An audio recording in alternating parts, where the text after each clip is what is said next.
You might wonder how a man finds himself here, in the quiet, sterile aftermath of a storm he himself has summoned.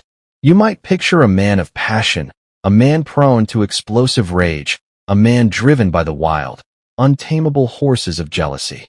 But that is not my nature. I am a man of structure, of quiet deliberation, a man who believes that the most effective force in the universe is not the earthquake, but the slow, inexorable grind of tectonic plates.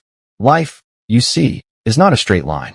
It is a complex system of pressures and counterpressures, of foundations laid and fissures that spread in the dark. My story is not one of a sudden collapse.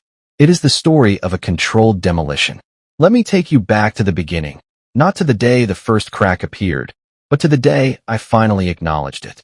The signs had been there for months, of course. The usual cliches, the trite, predictable tropes of a dying marriage that you see in cheap television dramas. Sandra and I had been married for 12 years. 12 solid, brick-and-mortar years, I had thought. We had a life constructed with the same precision I apply to all things. A house with a sprawling backyard where she cultivated a garden of belligerently cheerful roses. 2 lumbering golden retrievers she adored with a maternal fierceness. A marriage I believed was engineered to withstand any tremor. Looking back, I see now that I wasn't blind. Do not mistake me for a naive man. I was, however, trusting. And trust, in the wrong hands, is not a virtue. It is a vulnerability, a design flaw waiting to be exploited. The erosion began with the phone. It became a third entity in our bed, a sleek, black oracle whispering secrets to her in the dark. Its screen would cast a cool, clinical glow on her face, and a small, private smile would touch her lips. Then came the late nights at the office, the sudden, urgent projects that required her presence until the small hours of the morning. Her demeanor shifted, a subtle recalibration of her very essence. The easy warmth that had been her default setting was replaced by a kind of brittle, high-strung energy. She was a string pulled too taut, vibrating with a frequency I no longer recognized. I could have confronted her then. I could have staged the dramatic scene, the tearful accusations, the slammed doors. But that is not my way. I am not an actor in a play. I am the director. I prefer precision over passion, strategy over spectacle. So I waited. I watched. I became a silent, meticulous archivist of her deceit. Her affair was not a surprise when I finally gave it a name. I had pieced it together weeks before its architect, a man named Victor, decided to make his grand, ill-advised entrance into my life. He was careful, or so he believed. But when you have lived with someone for over a decade, you learn their rhythms, their tells. The way her thumb would hover over the delete button after a certain text. The scent of wine on her breath when she claimed to have been working late. The unexplained receipts for dinners for 2 tucked away in the pockets of her coat. She thought she was being clever. She was, in fact, laying a trail of breadcrumbs straight to the truth. And the truth was Victor. I built a profile of him from the digital fragments she left behind. His name on a restaurant reservation. His reflection, fleeting and indistinct, in a photo she took at a work event. He was exactly the type I would have predicted, tall, with the easy, unearned confidence of a man who has never been truly tested. Smug, arrogant, a man who believed the world was his to take. He wasn't just sleeping with my wife. He was engaging in a conquest. He was mocking me, the quiet, predictable husband he assumed was too dull to notice, too weak to fight back. I will admit, it stung. To know that the woman you have built a life with could betray you is one thing. To realize she chose a man like him, a shallow, preening peacock of a man, is another thing entirely. It was an insult to my intelligence. But I did not let that sting curdle into rash, emotional action. No, I let it cool. I let it harden into something else. I let it fuel me. There is a fundamental difference, you see, between a man who reacts out of anger and a man who acts out of purpose. I was not interested in a shouting match. I wanted a resolution. My kind of resolution. And so I prepared. Quietly. Methodically. I began to set the stage for the final act I knew was coming. Because men like Victor, men driven by ego and a desperate need for validation, do not stay in the shadows for long. They are peacocks. They need to display their feathers. They need an audience. I knew he would show himself, sooner or later. And when he did, I would be ready. Sandra was oblivious. Or perhaps she wasn't. Perhaps, on some subconscious level, she sensed the shift in me. The way I grew calmer, more detached. The way I watched her not with the wounded eyes of a husband, but with the dispassionate gaze of a scientist observing a specimen. I think she mistook my silence for ignorance, my stillness for weakness. It is a common, and often fatal, miscalculation. People never stop to consider that the deepest waters are often the most still, and the most dangerous. And then, one rainy Thursday evening, it happened. The culmination of my waiting, the opening scene of my carefully directed play. I was in the living room, the house quiet save for the rhythmic drumming of the rain against the window panes. I was nursing a glass of whiskey, the amber liquid a warm, steady presence in my hand. There was a knock at the door. It wasn't Sandra's knock. Hers was always a light, hesitant tapping, as if she were afraid to disturb the air within her own home. This knock was bold, impatient, arrogant. It was Victor. I opened the door, and there he stood, a perfect cliché. 6'2", broad-shouldered, that infuriatingly smug smile already plastered across his face. He didn't wait for an invitation. He pushed past me, his expensive shoes leaving muddy tracks on the polished hardwood, his jacket dripping rainwater onto the Persian rug. He was a bull in my china shop, and he was about to discover that the owner was not a frightened shopkeeper, but a matador. He started talking then, mocking, gloating, a torrent of verbal sewage designed to provoke, to dominate. And as I stood there, listening to him spew his bile, a strange, cold calm settled over me. This was not a man who had won anything. This was a fool. A beautifully dressed, tragically predictable fool. And he had just walked into the lion's den. You would think that when a man barges into another man's house, uninvited, his first thought would be one of caution. A certain primal awareness of trespassing, of invading a foreign territory. But Victor was not a man burdened by self-awareness. He strutted into my home as if he were surveying a property he had already acquired in a foreclosure auction. The muddy water that dripped from his jacket and pooled on my floor was not, in his mind, a sign of disrespect. It was a mark of his arrival. For a long, silent moment, I simply observed him. The sheer, unadulterated audacity of it wasn't infuriating. It was fascinating. It was data. Nice place, he said, his gaze sweeping the room with a practiced air of condescending appraisal. The smirk on his face was a permanent fixture. Though, I think Sandra mentioned wanting to change the curtains. A bit outdated, don't you think? Outdated star. That was the word he chose for the home I had designed. The space where 12 years of a life had been lived. I didn't react.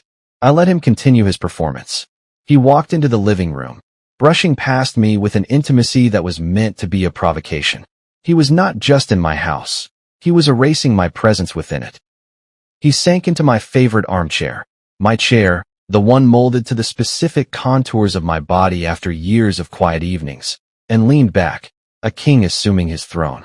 My fingers tightened around the cool, heavy base of the whiskey glass in my hand, but my expression remained placid. I was a mountain, and he was a stiff, temporary breeze. You know, he began, crossing one leg over the other, the picture of casual dominance. Sandra told me you were the quiet type.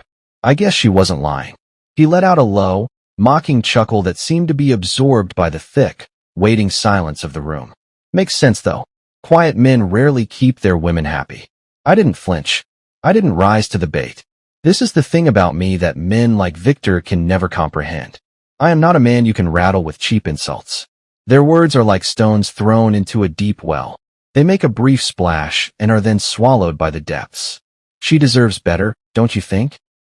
He continued, leaning forward now, his elbows on his knees, adopting the posture of a man delivering a difficult but necessary truth. Someone who knows how to take care of her. Someone who isn't, well, you. He gestured toward me with a vague, dismissive wave of his hand, as if I were a piece of furniture he was suggesting be replaced along with the curtains. I remained silent. I just stared at him, my face a blank mask of calm that I could see was beginning to irritate him. He needed a reaction. His entire sense of self was built on the reactions of others. My refusal to provide one was a denial of his very existence. What? You're not going to say anything, he pressed, a hint of frustration coloring his tone. Not going to fight for her? Beg me to leave her alone?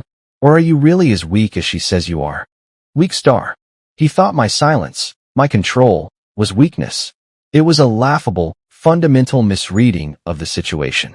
But I let him believe it. I wanted him to believe it. Men like Victor are at their most vulnerable when they are at their most confident.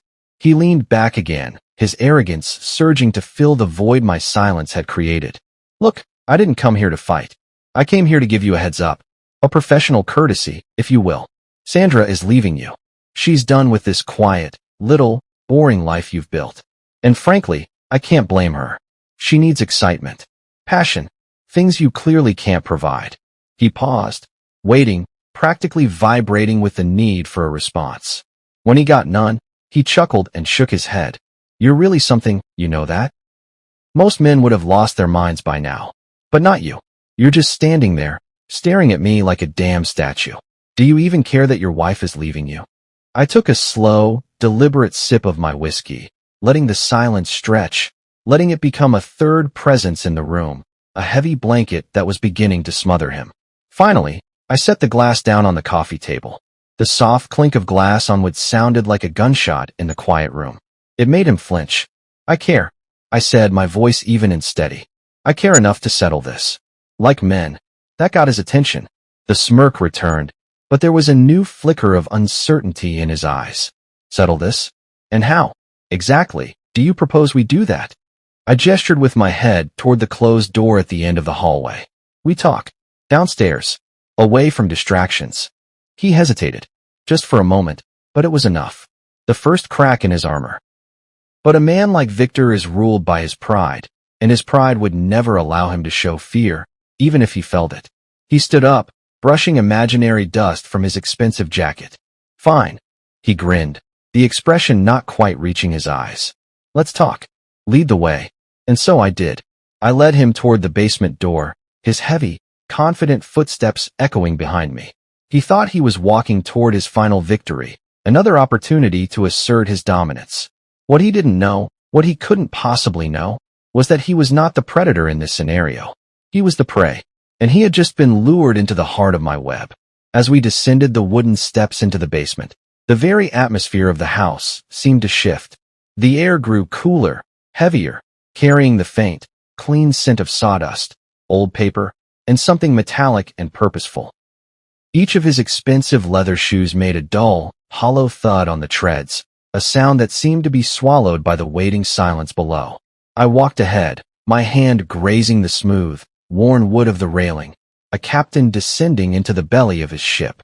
I was in my element. He was a tourist in a land whose language he did not speak. This better not be a waste of my time, he grumbled from behind me, his voice a little too loud, a transparent attempt to fill the unnerving quiet. I've got plans tonight. I didn't answer. I reached the bottom of the stairs and flicked a switch. A single, bare bulb suspended from the ceiling sputtered to life, casting a stark, yellow-white glow over the room. It was not a space designed for comfort. It was a space designed for work.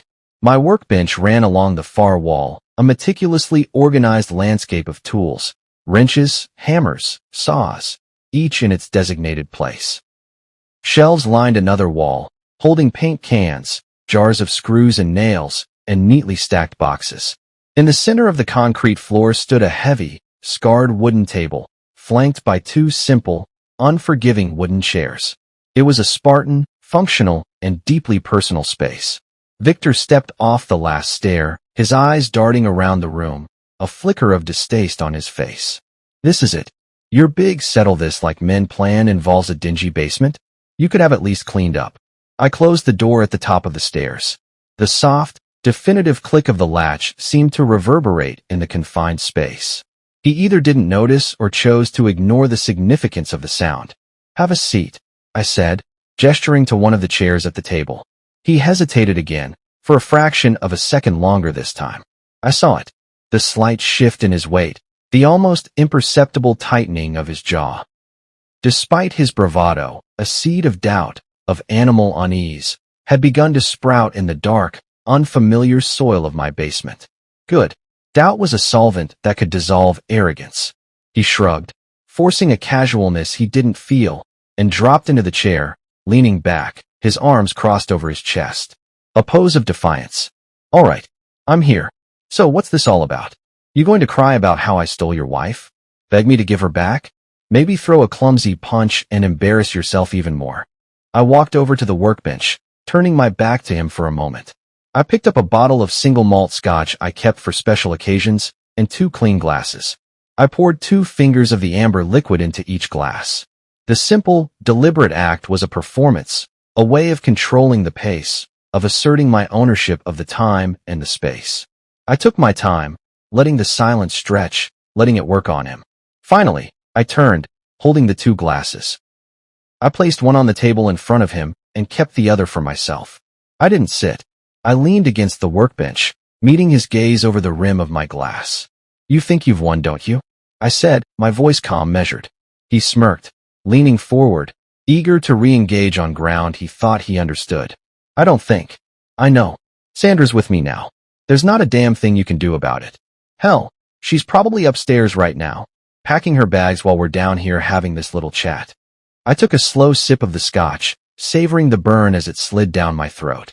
A funny thing about men like you, Victor, I said, my tone conversational. You're always so certain, so quick to declare victory before the game is even over. His smirk faltered.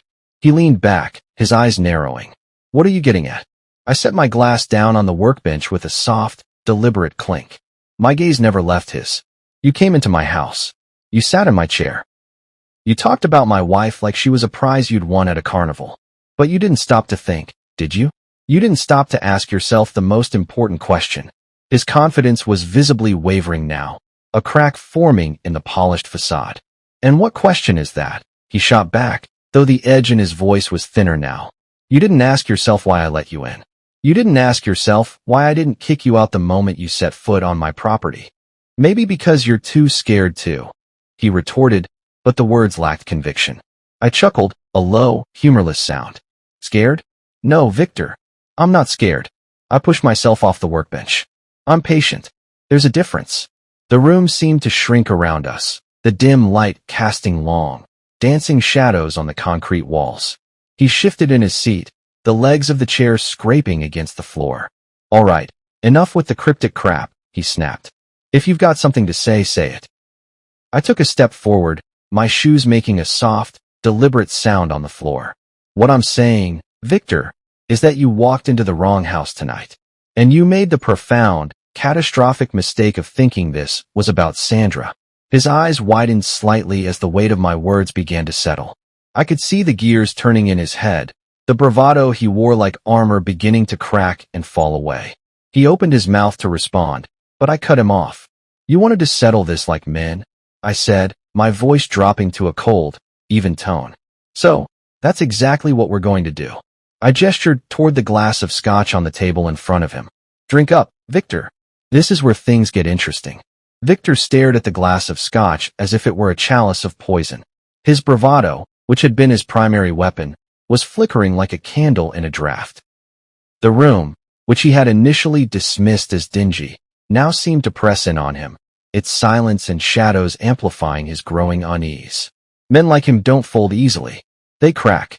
And I intended to apply pressure, slowly and methodically, until he shattered. I took my seat opposite him at the small wooden table.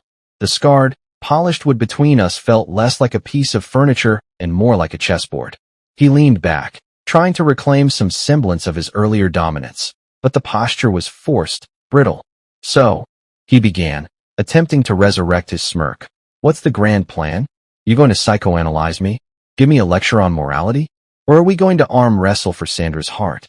He laughed at his own joke, a sharp, hollow sound that died quickly in the heavy air. I let him laugh. I let him talk. Men like Victor are their own worst enemies. They cannot stand a vacuum, and they will fill it with words that reveal every one of their weaknesses. No lectures, I said finally, my voice calm, measured, and no games. I just think it's time we had an honest conversation.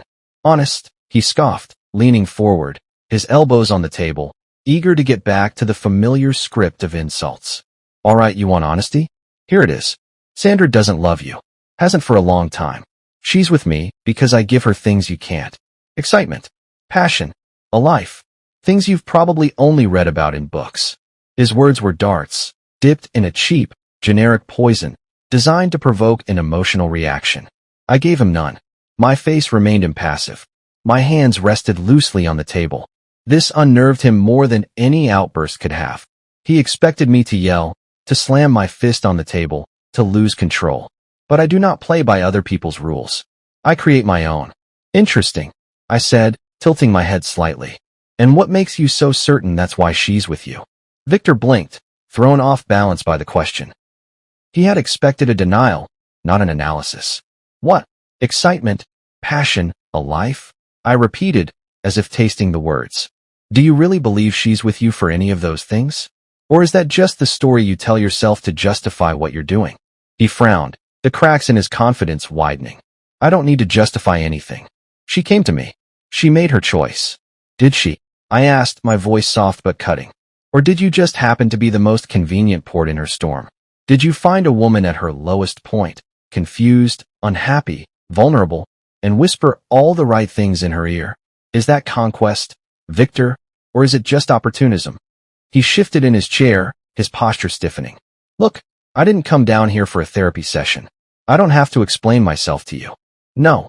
I agreed, my voice still quiet. You don't. But perhaps you should try explaining it to yourself. Because men who prey on the unhappy, men who build their sense of self-worth on the wreckage of other people's lives, they always think they're winning.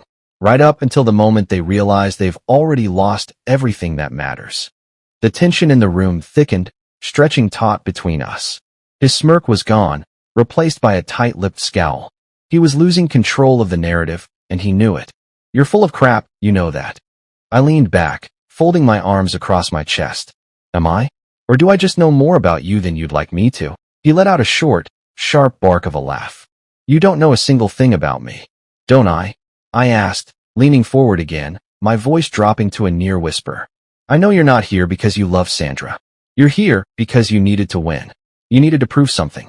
To her, to me, but mostly to yourself. I know that you swagger through life, collecting trophies, women, cars, promotions. To fill an emptiness inside you that is vast and terrifying. And I know that underneath all that expensive, tailored arrogance, you're just a scared little boy who has finally, after all these years, bitten off more than he can chew. His fist slammed down on the table. The glasses rattled, and the scotch sloshed over the rim of his untouched drink. Enough, he snapped, his face flushed with a deep, mottled red. You don't know me. You don't know anything. I didn't flinch. I met his glare with a steady, unblinking gaze. You're right. I don't know you. But I know your type. And trust me, Victor, this does not end the way you think it does. He opened his mouth to retort, but no words came. His jaw worked, but he was speechless. For the first time since he had stormed into my house, he was truly, completely off balance. I stood up slowly, the chair scraping against the concrete as I pushed it back. Let's make one thing clear, I said, my voice calm but laced with steel. You came here looking for a fight, but this is not a fight you can win. So, if you want to walk out of this house in one piece, I suggest you think very, very carefully about what you do next. He stared at me, his chest rising and falling with quick, shallow breaths. For a moment, a brief, fleeting moment, I thought he might actually fold. But then, his pride, his last and most stubborn defense, resurfaced. I'm not afraid of you. He spat, the words a desperate lie. A faint, almost sad smile touched my lips. Good, I said, stepping toward the workbench. Because fear isn't what I'm after. And with that, the psychological portion of the evening was concluded. The descent had begun in earnest. Victor sat rigidly at the table, a man trapped in a play he no longer understood. The thin veneer of his confidence, the cheap guilt of his arrogance, was peeling away with each passing second, revealing the raw, panicked substrate beneath. He was a cornered animal, and cornered animals are predictable. They lash out. So what now? He snapped, his voice sharp and defiant, a desperate attempt to regain some footing. You brought me down to your creepy little workshop to intimidate me with tough talk? Sorry, pal, but I've seen scarier faces on a Halloween pumpkin. I leaned against the workbench, my fingers grazing the cold, heavy steel of a large pipe wrench that rested there. I didn't pick it up. Not yet. A tool's potential is often more intimidating than its application. You talk a lot, Victor, I said, my tone calm, conversational. That's your primary flaw. Men who talk too much invariably give themselves away. He scoffed, trying to lean back in his chair in a pantomime of his earlier ease. And what have I given away, huh? That I'm not scared of you? That I'm the better man? That's not news, buddy. Better man, I echoed, raising an eyebrow. That's an interesting hypothesis. Let's test it. I took a slow, deliberate step away from the workbench and toward the table.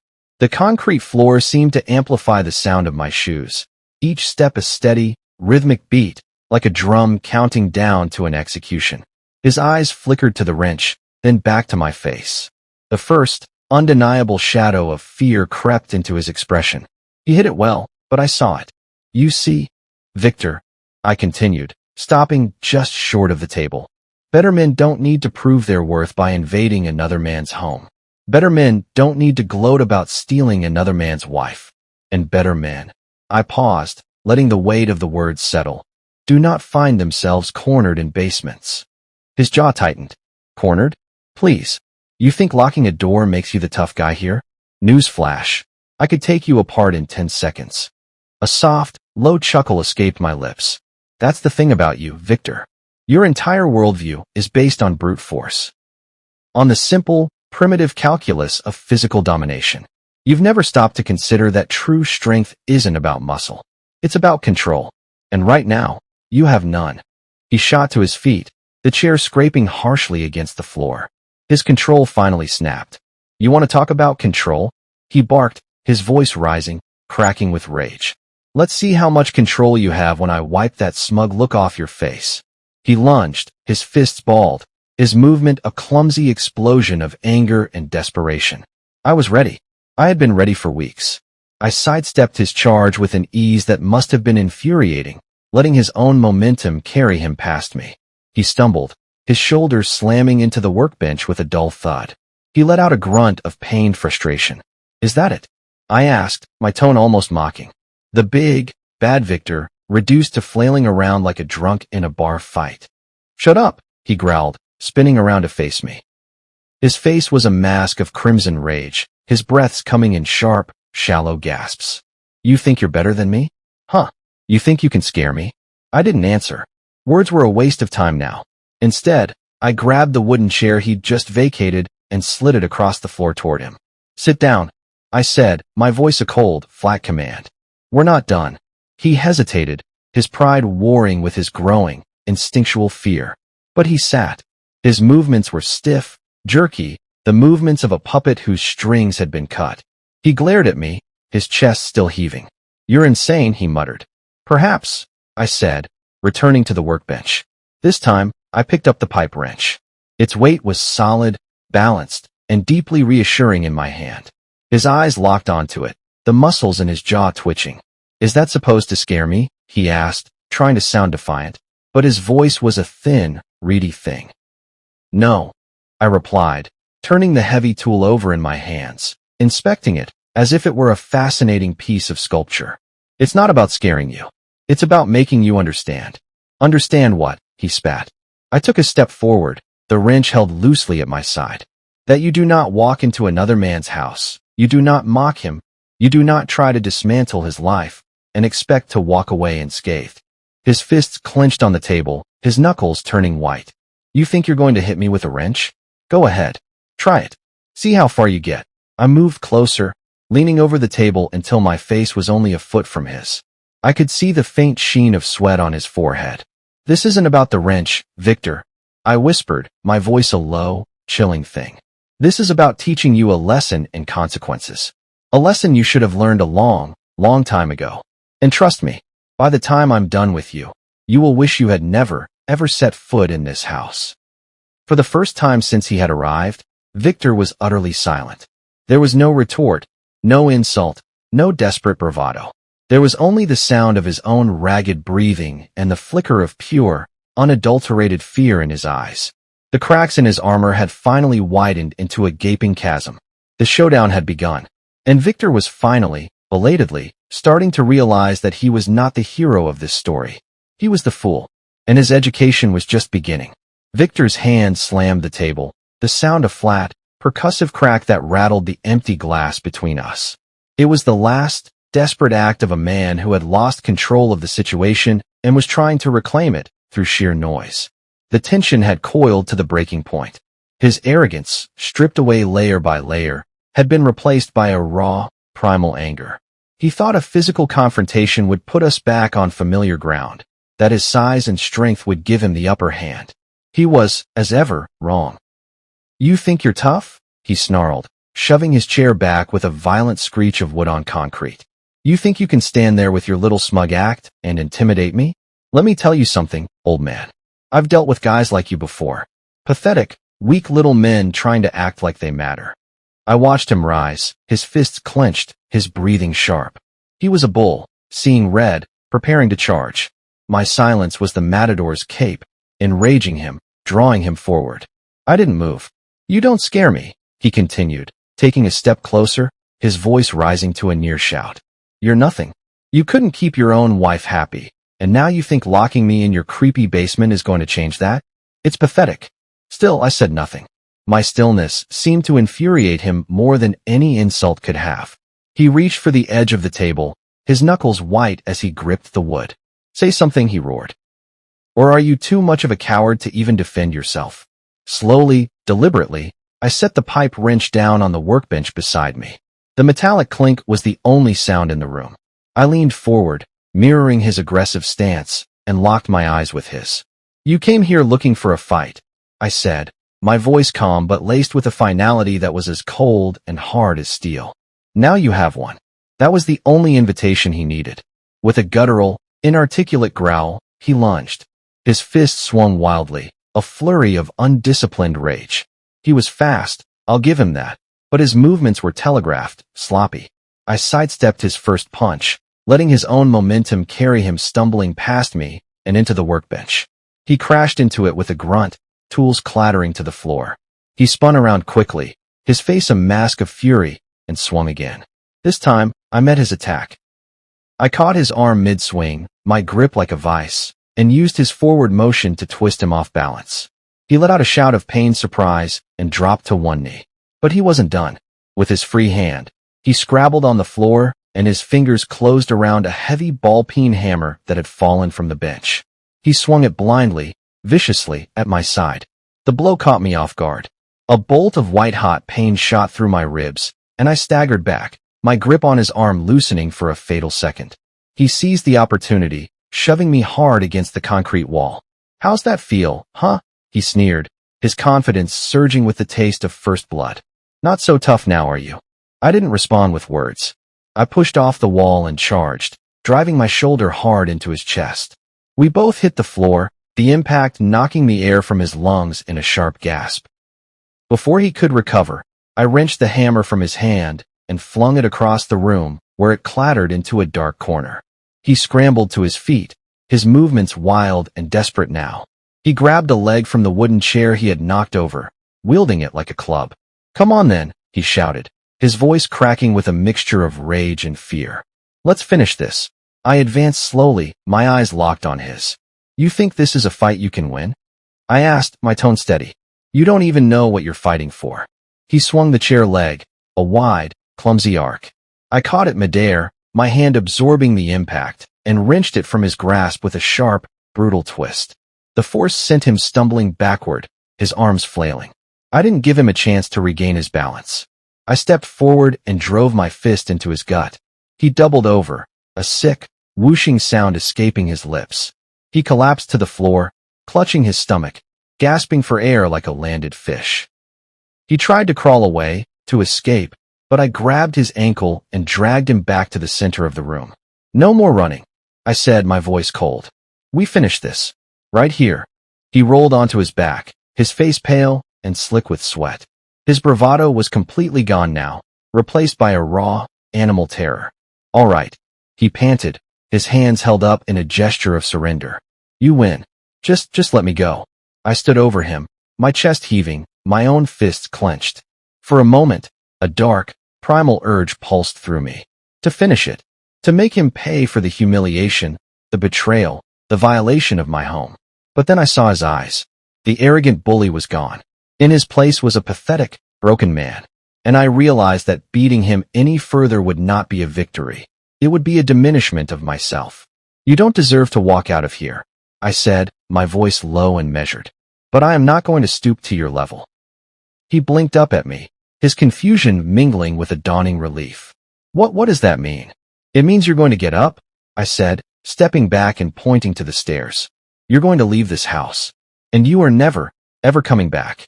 If I see you again, near my home, near my work, anywhere, it will not end like this. He nodded quickly, too scared to argue.